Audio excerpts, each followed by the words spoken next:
So Roblox just banned a YouTuber who's been catching predators on their platform, and honestly, the reason they gave is ridiculous. This is Schlep. He's been going undercover for years, talking to predators, gathering evidence, and handing it over to Roblox or even the police. But now, he's not allowed to do it anymore, because Roblox says it's endangering children. And the craziest part is, this is the same company that's been consistently criticized for not doing enough to keep predators off the platform in the first place. So in this video, I want to go over exactly what happened, why Roblox claims that this is a problem, and what it says about the way they handle safety on their own website. So if you've never heard of Schlep, he's a Roblox YouTuber who basically turned himself into an investigator. He'd go undercover in games, join suspicious servers, and start talking to people who were clearly trying to prey on kids. Now, this wasn't just for content. He'd gather chat logs, screenshots, sometimes even video recordings, and then send it all directly to Roblox moderation or law enforcement. And honestly, he's been one of the only reasons certain people have actually been banned. There are predators who are off the platform today because of him, but Roblox didn't see it that way. Instead of working with him, they sent him a message basically saying, "Stop doing this, you're making the platform unsafe." Which, let's just pause for a second.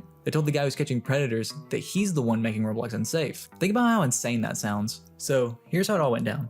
For months, Schlep had been making these videos where he'd join random Roblox games, track down suspicious players, and catch them saying or doing stuff that was clearly against the rules, and in some cases, actually criminal. Every time, he'd send Roblox the evidence. Sometimes it took days, sometimes weeks. But eventually, some of those accounts would get banned. Keyword some. Then, and this is where things flipped, he gets contacted by Roblox moderation, and instead of "thanks for helping keep the platform safe," the message basically says, "Stop doing what you're doing or you'll be banned yourself." From what Schlep showed, Roblox's reasoning was that his videos were bringing awareness to predators in a way that could endanger children, which sounds nice on paper if you're reading it like a lawyer that wrote it. But when you actually think about it, it's basically them saying, "Hey, this thing you're doing, that actually stops predators."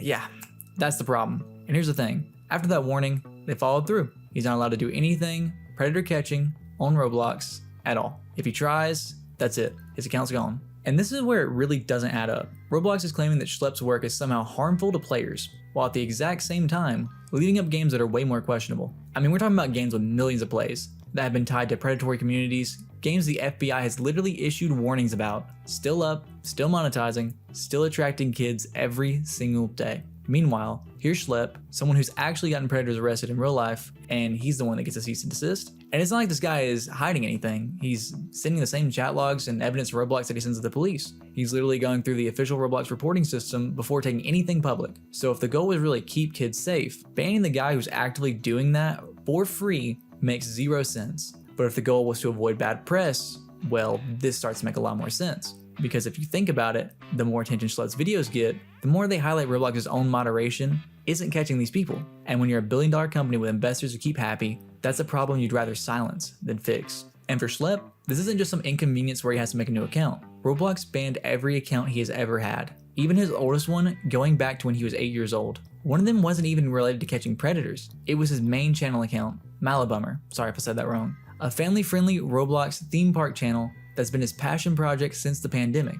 That channel literally paid his rent. All of that is now gone. What makes it sting even more is that Roblox has been a huge part of his life for years. He met his girlfriend on the platform back in 2016, and even after being groomed himself as a kid by a popular Roblox developer and experienced so bad it almost ended his life, he still stayed on the platform. He still tried to believe in the community. And instead of recognizing that he's using his own painful past to protect other kids from going through the same thing, Roblox's response is to shut him out completely. This isn't just cutting him off from the game, this is cutting him off from his livelihood, his history, and the community he's been a part of for more than a decade. And the craziest part?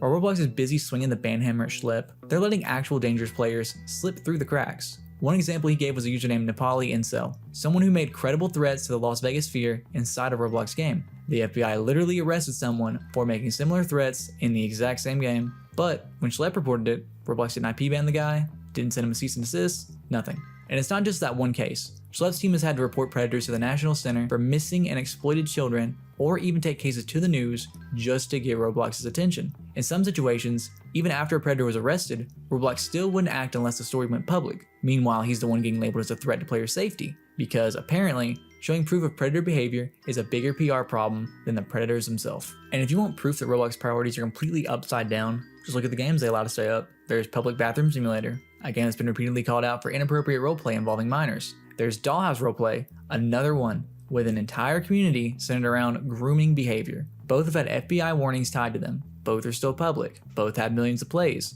and yet Roblox's own guidelines say they have a zero tolerance for sexual content involving minors. So why do these games keep surviving mass reports, while someone like Schlep, who's actively removing predators, gets taken down instantly? The answer is uncomfortable, but it's also obvious. These games make Roblox money. Every time someone buys game passes, VIP servers, or spends Robux in them in any way, Roblox takes a cut, 75.5%. And as long as the cash keeps flowing, it's easier to ignore the problem than to fix it, because banning a high-profile YouTuber, that's quick, that's easy, that's one button press. Cleaning up the mess in your own backyard, that's work, and it's work that doesn't make shareholders happy. At the end of the day, this isn't just one creator getting banned, it's about what the ban says. Roblox would rather silence the people exposing their failures than fix the failures themselves. They'd rather protect their image than protect their players. And if that sounds harsh, look at the facts. The predators Schlep caught are gone because of him. The games tied to predatory communities, still here. The people making those threats, still here. It's a pattern. And it's one that's not going to change unless more people start talking about it. So if you think it's as messed up as I do, please subscribe. My next goal is 1,000 subs on this channel, and every single one